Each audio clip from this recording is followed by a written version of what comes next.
तो क्या हालचाल है दोस्तों? आप सभी के, जी हां दोस्तों, आप सभी को बता दें, भारत और इंग्लैंड के बीच खेले जा रहे दूसरे टेस्ट मुकाबले के चौथे दिन पहले बल्लेबाजी में टीम इंडिया की तरफ से शुभमन गिल और ऋषभ पंत का आया तूफान। लेकिन उसके बाद में दोस्तों आकाशदीप और सिराज ने अंग्रेज बल्लेबाजों के उड़ाए परखच्चे। अब इस तरह से टीम इंडिया 5वें दिन जीतेगी। दूसरा टेस्ट मुकाबला तो बताएंगे दोस्तों आप सभी को। आखिरकार आज भारत और इंग्लैंड के बीच खेले गए दूसरे टेस्ट मुकाबले के चौथे दिन किस तरह से टीम इंडिया के बल्लेबाज और गेंदबाजों ने अंग्रेजों को ढेर करके रख दिया था, उसकी पूरी रोमांचक हाइलाइट्स, वो भी विस्तार से।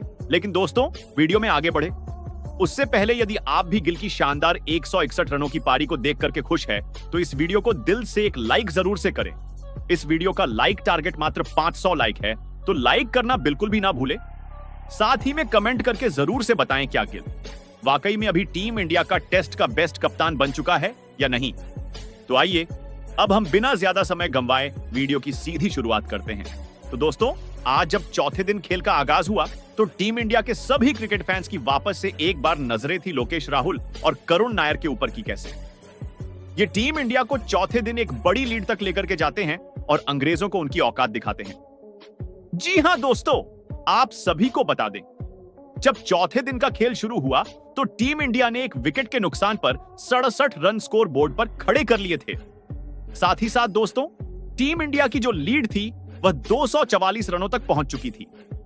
और अभी दोस्तों जब चौथे दिन का खेल शुरू हुआ तो इंग्लैंड की टीम की तरफ से पहला ओवर डालने आए तेज गेंदबाज क्रिस वॉक्स के ओवर में राहुल ने किसी भी तरह की जल्दबाजी नहीं की थी और मात्र 3 ही रन दौड़ करके लिए थे। लेकिन दोस्तों जब 15वें ओवर में इंग्लैंड की टीम की तरफ से और एक तेज गेंदबाज ब्रैंडन कार्स गेंदबाजी करने आए तो उनकी दूसरी गेंद पर एक शानदार चौका एक्स्ट्रा कवर की दिशा में, जबकि उनकी चौथी गेंद पर वापस से एक करारा चौका पॉइंट की दिशा में जड़ते हुए राहुल ने 15वें ओवर में टीम के खाते में महत्वपूर्ण 8 रनों का इजाफा कर दिया था। जबकि दोस्तों दूसरी छोर से करुण नायर ने भी 17वें ओवर में बेन स्टोक्स की 5वीं गेंद पर एक फ्लिप शॉट खेलते हुए गेंद को सीधी सीमा रेखा के पार पहुंचा दिया था। और फिर क्या था दोस्तों, यहां से करुण नायर और लोकेश राहुल लगातार अंग्रेजों पर हावी हो रहे थे। और इसी बीच जब दोस्तों 21वें ओवर में वापस से एक बार तेज गेंदबाज ब्रैंडन कार्स गेंदबाजी करने आए तो उनकी दूसरी और तीसरी गेंद पर करुण नायर ने लगातार 2 बैक टू बैक चौके जड़ते हुए अपने इरादे पूरी तरह से स्पष्ट कर दिए थे। और ऐसा लग रहा था कि आज जरूर करुण एक बड़ी पारी खेलेंगे। लेकिन दोस्तों कार्स ने अपनी आखिरी गेंद पर शानदार तरीके से वापसी करते हुए करुण नायर को 26 के निजी स्कोर पर घर का रास्ता दिखाते हुए टीम इंडिया को दूसरा झटका 96 रनों पर दिया था। और अभी दोस्तों टीम इंडिया की तरफ से नंबर 4 पर इनफॉर्म बल्लेबाज शुभमन गिल लोकेश राहुल का साथ देने आए थे। और यहां से दोस्तों राहुल और शुभमन गिल ने सूझबूझ से बल्लेबाजी करनी शुरू की थी। और इसी बीच दोस्तों 24वें ओवर में राहुल ने तेज गेंदबाज क्रिस वॉक्स को 2 बैक टू बैक चौके जड़ते हुए अपने टेस्ट करियर का 18वां अर्धशतक भी पूरा कर लिया था। जबकि दोस्तों दूसरी छोर से 27वें ओवर में इंग्लैंड की टीम की तरफ से गेंदबाजी करने आए तेज गेंदबाज जोश टंग की चौथी गेंद पर गिल ने एक बेहतरीन चौका पॉइंट की दिशा में जड़ते हुए अपनी टीम का स्कोर भी 100 रनों के पार पहुंचा दिया था। और देखते ही देखते दोस्तों निर्धारित 30 ओवर तक टीम इंडिया ने 2 विकेट के नुकसान पर 126 रन बना लिए थे। लेकिन इसी बीच दोस्तों जब इंग्लैंड टीम के कप्तान बेन स्टोक्स ने वापस से एक बार गेंद तेज गेंदबाज जोश टंग के हाथों में थमाई तो उनकी चौथी अंदर आती हुई गेंद को राहुल समझ नहीं पाए थे और टंग ने उनका 55 के निजी स्कोर पर सुपड़ा साफ करते हुए टीम इंडिया को तीसरा झटका 126 रनों पर दिया था। और अभी दोस्तों टीम इंडिया की तरफ से नंबर 5 पर विकेटकीपर बल्लेबाज ऋषभ पंत गिल का साथ देने आए थे और पंत ने टंग की दूसरी और तीसरी गेंद को सम्मान देते हुए किसी भी तरह का बड़ा शॉट नहीं लगाया था। लेकिन दोस्तों पंत ने आखिरकार बता दिया क्यों उनको टीम इंडिया का सबसे बड़ा मैच फिनिशर कहा जाता है। क्योंकि दोस्तों आप सभी को बता दें पंत ने टंग की चौथी गेंद पर एक शानदार चौका स्विप शॉट खेल करके बाउंड्री के पार भेज दिया था। जबकि दोस्तों टंग की आखिरी बाउंसर गेंद पर भी पंत ने एक बेहतरीन 360 डिग्री वाला छक्का मैदान के बाहर भेज दिया था। और ऐसा लग रहा था दोस्तों पंत आज कुछ बड़ा सोच करके आए थे और अंग्रेजों की कुटाई करने वाले थे। और इसी बीच दोस्तों दूसरी छोर से 31वें ओवर में गिल ने भी बेन स्टोक्स की दूसरी गेंद पर एक बेहतरीन चौका थर्ड मैन की दिशा में जड़ दिया था। हालांकि दोस्तों स्टोक्स की आखिरी गेंद पर जरूर पंत का कैच मिड विकेट की दिशा में खड़े जैक क्राउली ने छोड़ दिया था और पंत को बहुत ही बड़ा जीवनदान भी मिला था। और फिर क्या था दोस्तों, उसके बाद में जब 33वें ओवर में वापस से टंग गेंदबाजी करने आए तो टंग की दूसरी गेंद पर पंत ने एक शानदार चौका बैकवर्ड पॉइंट, जबकि 5वीं गेंद पर एक गगनचुंबी सिक्सर एक्स्ट्रा कवर के ऊपर से जड़ते हुए निर्धारित 12 ओवर के खेल में अपनी टीम का स्कोर भी 150 रनों के पार पहुंचा दिया था। और दोस्तों, आप सभी को बता दें, पंत आज जिस तरह से बल्लेबाजी कर रहे थे, जिसे देख करके तो ऐसा लग रहा था कि यह टेस्ट मुकाबला नहीं बल्कि T20 मुकाबला खेला जा रहा हो। और इसी बीच दोस्तों, जब 33वें ओवर में स्पिन गेंदबाज शोएब बशीर गेंदबाजी करने आए तो उनकी दूसरी गेंद पर पंत ने एक बेहतरीन पुल शॉट खेल करके गेंद को सीधी सीमा रेखा के पार भेज दिया था। तो वहीं पर दोस्तों, बशीर की चौथी गेंद पर भी पंत ने वापस से एक बार शानदार चौका स्ट्रेट डाउन द ग्राउंड जड़ दिया था। और देखते ही देखते दोस्तों, पंत और गिल ने मिलकर 5वें विकेट के लिए महज 56 गेंदों में ताबड़तोड़ अर्धशतकीय साझेदारी भी पूरी कर ली थी। और इसी तरह से दोस्तों, लंच ब्रेक तक टीम इंडिया ने 3 विकेट के नुकसान पर 177 रन स्कोरबोर्ड पर खड़े कर लिए थे। और अभी दोस्तों, जब लंच ब्रेक के बाद वापस से एक बार खेल शुरू हुआ तो इंग्लैंड की टीम की तरफ से 39वां ओवर डालने आए। बशीर की पहली गेंद पर पंत ने एक शानदार चौका पॉइंट की दिशा में जड़ दिया था।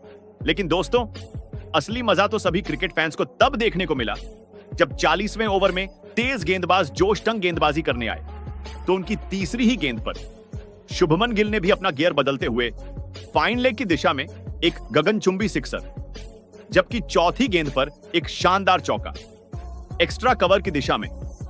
तो वहीं पर 5वीं गेंद पर वापस से एक बार करारा चौका मिड विकेट की दिशा में जड़ते हुए 40वें ओवर में गिल ने टीम के खाते में महत्वपूर्ण 14 रनों का इजाफा कर दिया था। और उसी के साथ ही दोस्तों, टीम इंडिया का स्कोर भी 200 रनों के पार पहुंच चुका था। और वाकई में दोस्तों, जिस तरह से शुभमन गिल और ऋषभ पंत आज बल्लेबाजी कर रहे थे, जिसे देख करके तो ऐसा लग रहा था ये दोनों ही बल्लेबाज अंग्रेजों से लगान वसूल कर रहे हों।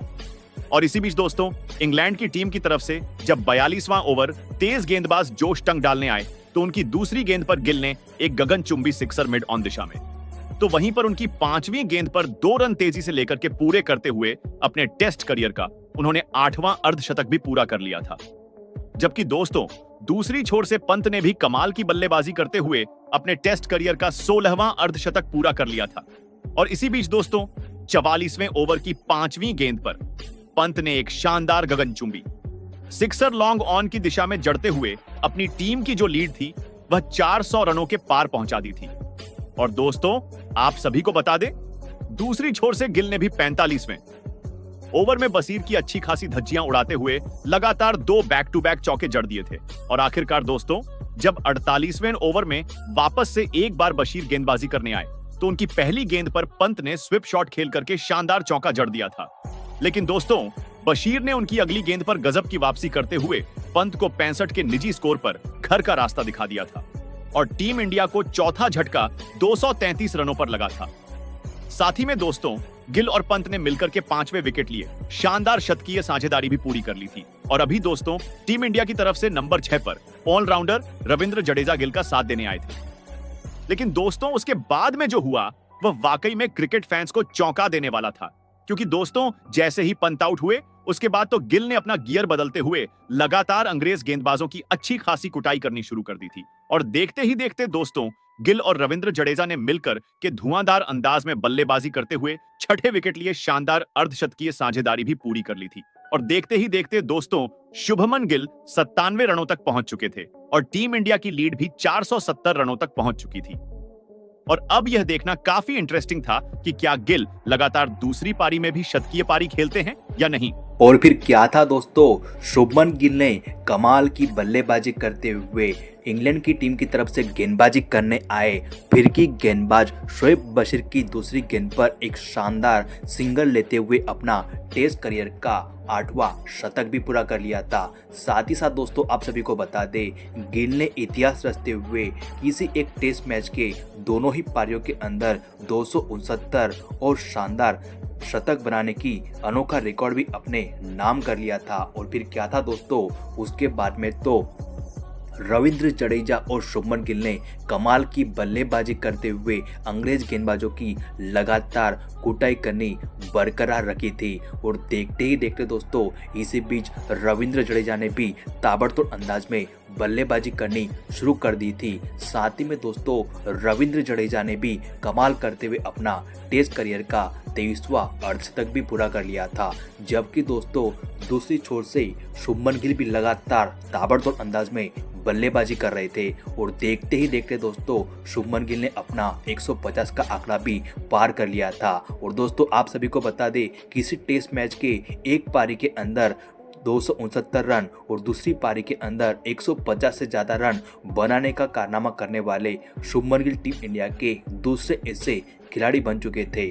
और फिर क्या था दोस्तों, जैसे ही उन्होंने 150 रन बनाए उसके बाद में तेजी से रन बनाने के चक्कर में 81वें ओवर में वे बशीर की अंदर आती हुई गेंद पर 161 रन बना करके आउट हो गए थे। तो वहीं पर दोस्तों उसके बाद में बल्लेबाजी करने आए नीतीश रेड्डी भी महज 1 रन बना करके आउट हो गए थे।